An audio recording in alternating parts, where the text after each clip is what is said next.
pretend to be fine, and honesty takes up time. So let's get together sometime. I promise to ease your mind.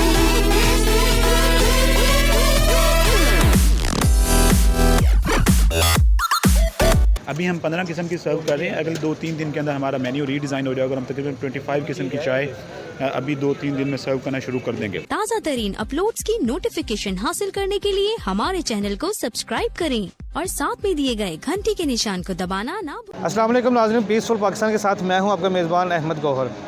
नाज़रीन, आप मेरे साथ देख सकते हैं, अभी मैं एक चाय वाला एक काउंटर है यहाँ पे खड़ा हूँ।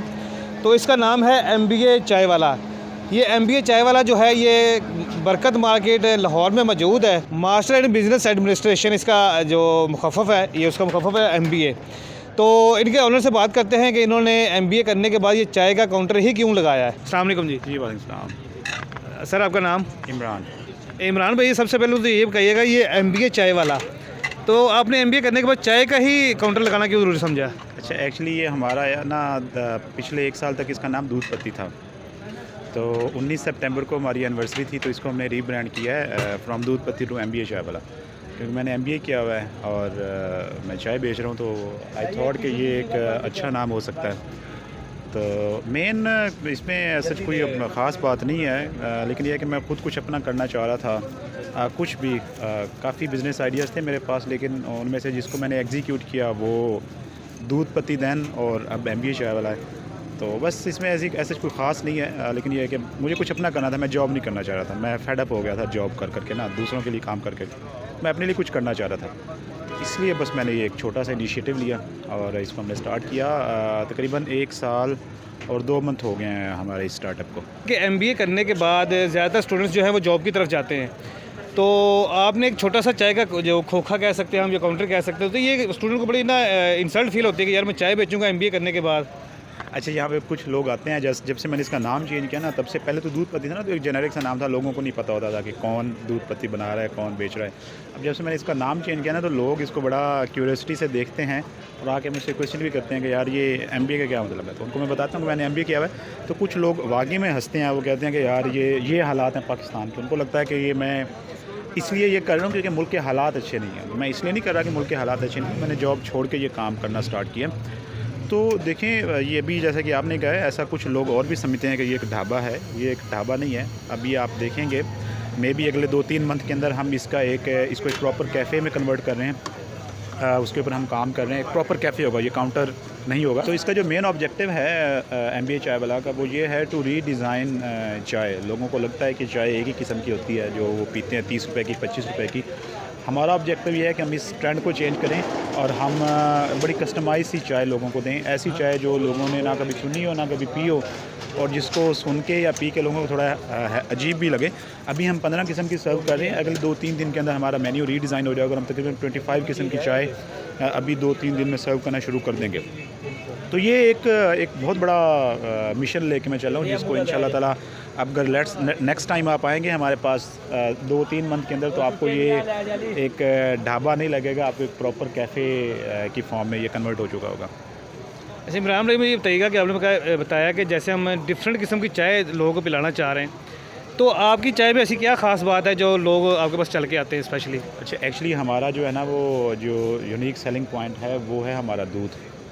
क्योंकि हम सब चनौट से हैं। चनौट के से भी आगे एक गांव है छोटा सा वजूदी सुल्तान, हम वहाँ से हैं। तो हमारा दूध जो है ना वो गांव से आता है। It's around 200 kilometre away. तो रोज़ वहाँ से दूध आता है और हम चाहते थे कि लोगों को जो सर्व करें ना वो कुछ अलग करें। देखिए, यही फ़ायदा होता है जब आपने डिग्री की होती है और अगर आपने डिग्री नहीं की होती, तो यहाँ पे फ़र्क आता है कि जब आप एजुकेटेड होते हैं, जब आपने डिग्री की होती है, तो आप चाहते हैं कि यार कुछ ना कुछ अलग करें, कैसे अलग करें। तो हमने सोचा कि जब चाय बेचनी है तो चाय सिंपल नहीं बेचनी, यहाँ से दूध नहीं लेना, उसको हमने डिफ्रेंशिएट करना। तो डिफ्रेंशिएट एक ही जगह तरह से हो सकता था कि दूध जो है ना वो उसमें हमें श्योरिटी हो कि दूध अच्छा है। तो अब हमारा दूध जो है ना 200 किलोमीटर दूर से आता है, तो हमें पता होता है कि यार ये इसकी चाय अच्छी बनेगी। तो ये एक सबसे जो इम्पोर्टेंट पॉइंट है ना हमारे इस बिज़नेस में, वो है दूध।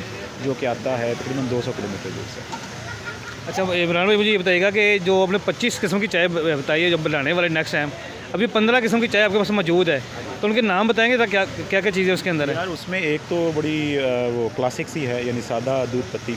अच्छा एक चीज़ ये है कि हम इसमें पानी नहीं ऐड करते, बिल्कुल पानी का एक कतरा ऐड नहीं करते। जिस तरह से दूध आता है गांव से उसी तरह से हम उसको उबालते हैं। इवन कि हमें कुछ लोग कहते भी हैं कि यार हमें इतनी गाढ़ी नहीं पीनी, उनको हम कहते हैं कि नहीं हम आपको नहीं वो पानी वाली दे सकते, वो कहीं और से आप जाके पी लें, हमारे पास जो है वो प्योर फॉर्म है ही दूध पत्ती की। मेयार ख़राब नहीं। अच्छा इसमें सादा इलायची, गुड़, कड़क, सिनामन, ओरियो अब बिल्कुल एक डिफरेंट सी थी उसको, कि अभी हमने कुछ लोगों ने उसको कॉपी करना शुरू कर दिया है, जिस पे कि हमें बड़ी खुशी है कि ये ट्रेंड जो है ना वो बढ़ा है। खोया खजूर है वो भी बिल्कुल नहीं है, उसको भी लोगों ने कॉपी करना शुरू कर दिया। हमें उस पर पर्सनली मुझे कोई ऑब्जेक्शन नहीं है, मैं बढ़ के खुश होता हूँ कि लोग जो है ना वो इस ट्रेंड को आगे बढ़ा रहे हैं। इसके अलावा तंदूरी 7-8 किस्म की तंदूरी है, तो ये अभी 15 बनती हैं।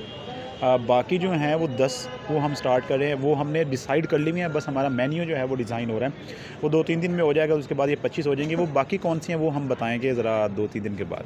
अच्छा इमरान भाई, मुझे ये बताइएगा कि जब लोग यहाँ पे आते हैं आपके पास चाय पीते हैं आके, तो चाय पीने के बाद, डिफरेंट चाय पीने के बाद उनके क्या रिएक्शन होता है, क्या व्यूज़ होते हैं उनके? अच्छा एक चीज़ जो है वो मेरे लिए ना एक बहुत ही ज़्यादा हाईली सेटिस्फाइड एलिमेंट है, वो ये है कि हमारा कस्टमर रिटेंशन रेट जो है वो ऑलमोस्ट 100% है। पिछले 1 साल में हार्डली ऐसा हुआ है कि किसी कस्टमर ने हमारे से चाय या दूध पत्ती पी और उसने कोई बैड रिव्यू दिया, उसने कहा कि यार पसंद नहीं आई। और हमारी जो मैक्सिमम सेल है ना वो हमारे रिपीट कस्टमर से होती है, क्योंकि कस्टमर्स जो है ना वो हमने गेन किया हुआ है, उनको हम क्वालिटी दे रहे हैं, क्वालिटी को हमने मेंटेन रखा हुआ है पिछले 1 साल से, तो हमारा कस्टमर जो है ना वो रिटेंड है। और मेरा अपना मानना भी ये है कि हमारे यहाँ ज़्यादातर बिजनेसेस छोटे हो या बड़े वो फेल हो ही इसलिए जाते हैं कि लोगों को जो प्रॉफिट एपिटाइट है ना लोगों की वो बहुत ज़्यादा होती है। लोगों को यही लगता है कि यार हमने अब अच्छा इतना कमाना शुरू कर दिया, अब हमने प्रॉफिट को ज़्यादा करना है, तो वो जो प्रॉफिट मैक्सिमाइजेशन की तरफ जाते हैं। मतलब करनी चाहिए प्रॉफिट मैक्सिमाइजेशन, लेकिन मैक्सिमम लोगों की अप्रोच ये होती है कि उसको अगर मैक्सिमाइज़ करना तो फिर वो क्वालिटी पे कंप्रोमाइज़ करना शुरू कर देते हैं। हमने पिछले 14 मंथ में एक चीज़ को हमारा फोकस ही ये रहा है कि हमने कस्टमर सेटिस्फेक्शन को मीट करना है, ना कि जो है वो प्रॉफिट मैक्सिमाइजेशन को। तो जब आपकी अप्रोच कस्टमर सेटिस्फेक्शन की होती है ना, तो फिर आपका कस्टमर कहीं जाता नहीं है और फिर वही आपको प्रॉफिट देता है। लेकिन हमारे यहाँ सोसाइटी में ये चीज़ें रिवर्स होती हैं। हम कहते हैं कि हमने प्रॉफिट को अगर मैक्सिमाइज़ करना है तो हम क्वालिटी पे कुछ चीज़ों पे कंप्रोमाइज़ करना शुरू कर दें। तो मेरी जगह अगर कोई और होता तो वो ये भी कर सकता था कि प्रॉफिट को मैक्सिमाइज़ करने के लिए वो दूध पे कंप्रोमाइज़ करना शुरू कर दे, वो उसमें पानी ऐड कर दे। अगर हम 1 kg में 4 कप बनाते हैं तो मे बी वो 1 kg में 5 कप बनाना, 6 कप बनाना शुरू कर देता, क्योंकि उसको ये लगता है कि यार मैं इसको प्रॉफिट को मैक्सिमाइज़ करना। या फिर वो दूसरा जो एलिमेंट है पत्ती, अब हमारा पत्ती का जो है ना वो काफ़ी ज़्यादा एक्सपेंस होता है, क्योंकि हम ब्रांडेड पत्ती इस्तेमाल करते हैं। तो मे भी मेरी जगह कोई और होता तो वो पत्ती पे कंप्रोमाइज़ करना शुरू कर देता। अगर हम 1000 रुपये पर kg वाली पत्ती लेते हैं तो लोगों को 400 रुपये kg वाली पत्ती भी मार्केट में अवेलेबल है। तो हम कंप्रोमाइज़ नहीं करते, जिसकी वजह से हमारे कस्टमर रिटेन हैं और वही कस्टमर हैं जो कि हमारी प्रॉफिट को मैक्सिमाइज़ कर रहे हैं। हम दूसरा प्रोसेस जो है उसको फॉलो नहीं करते, जो कि है क्वालिटी पे कंप्रोमाइज़ करना। जी नाज़रीन, जैसा कि अभी इमरान भाई ने बताया है कि क्वालिटी के ऊपर ये कंप्रोमाइज़ नहीं करते, और यही कामयाब बिजनेसमैन की निशानी होती है कि कभी भी क्वालिटी के ऊपर कंप्रोमाइज़ नहीं होना चाहिए। और जो सबसे बड़ी बात होती है जिस वजह से बिज़नेस आपका प्रॉपरली चलता है वो होती है आपकी सर्विसेज। अगर आपकी सर्विसेज बराबर रहती है तो फिर आपका बिज़नेस जो है वो कभी भी बंद नहीं हो सकता, बिज़नेस आपका कम नहीं हो सकता। इमरान भाई, जाते जाते हमारे जो नौजवान हैं, जो बेरोज़गार है, जो नौकरी की तलाश में होते हैं, उनको कोई पैगाम देना चाहेंगे आप? यार मैं हमेशा से ये कहता हूँ कि आप जब पढ़ लिख जाते हैं तो आप चलो जॉब करें, कुछ टाइम आप मार्केट एक्सपोजर गेन करें, लेकिन आपका अल्टीमेट ऑब्जेक्टिव होना चाहिए अपना काम। डजेंट मैटर वो छोटा है बड़ा है, वो लोग उसका मजाक उड़ा रहे हैं, लोग उसको कह रहे हैं ये खोखा है, इतना पढ़ने के बावजूद ढाबा लगा दिया, लोग ऐसी बातें करते रहेंगे। लेकिन आप उनको उनसे दिल बर्दाश्ता ना हो और आप उनको ये बताएँ, उनको अपने काम से ये बताएँ कि कोई भी काम छोटा या बड़ा नहीं होता। अब मुझे भी मैंने भी पिछले स्टार्ट में 6-7 में बहुत लोगों की बातें सुनी हैं, लेकिन आज वही लोग जो है वो मुझे अप्रिशिएट करते हैं, मुझे मेरी पोस्टें लगाते हैं, मेरे साथ पिक्चर्स लेते हैं, पता नहीं क्या क्या करते हैं। तो आप पढ़ लिख गए हैं, आप मार्केट में जॉब करें कुछ अर्सा, लेकिन आपका अल्टीमेट ऑब्जेक्टिव होना चाहिए अपना काम, और यही आपके लिए भी फ़ायदेमंद है और ऑब्वियसली हमारी कंट्री के लिए भी ज़्यादा फ़ायदेमंद यही है। जी नाज़रीन, इमरान भाई ने बहुत अच्छा मैसेज दिया है कि मैंने एक कहावत पढ़ी थी किसी जगह पे कि एक जो जॉब करने वाला बंदा होता है ना, वो चाहे वो एक हेल्पर हो चाहे वो मैनेजर हो, उन दोनों की जो थिंकिंग होती है, जो सोच होती है, वो एक जैसी होती है। और जो बिज़नेसमैन होता है, चाहे वो कोई अमरूद बेचने वाला हो, कोई रेहड़ी वाला हो, चाहे वो बड़ा कोई फैक्ट्री वाला हो या कोई बिज़नेसमैन हो, तो उन दोनों की जो थिंकिंग होती है, जो सोच होती है, वो एक जैसी होती है। कभी भी इंसान नौकरी करके, जॉब करके आगे नहीं बढ़ सकता, अपनी वो जो कहते हैं ना फाइनेंशियल फ्रीडम हासिल नहीं कर सकता।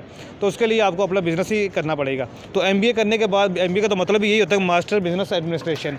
तो जॉब करने के बजाय अगर आप बिज़नेस की तरफ आएँ तो आप ज़्यादा जल्दी ग्रो कर सकते हैं। जी नाज़रीन, अभी चाय पीते हैं, ठीक है, पी के चेक करते हैं जो इमरान साहब ने बताया है, इनका टेस्ट वही है, क्वालिटी वही है या नहीं है, वो आपको बताएंगे। इसी के साथ अपने मेज़बान अहमद गौहर को इजाज़त दीजिए और देखते रहिए पीसफुल पाकिस्तान।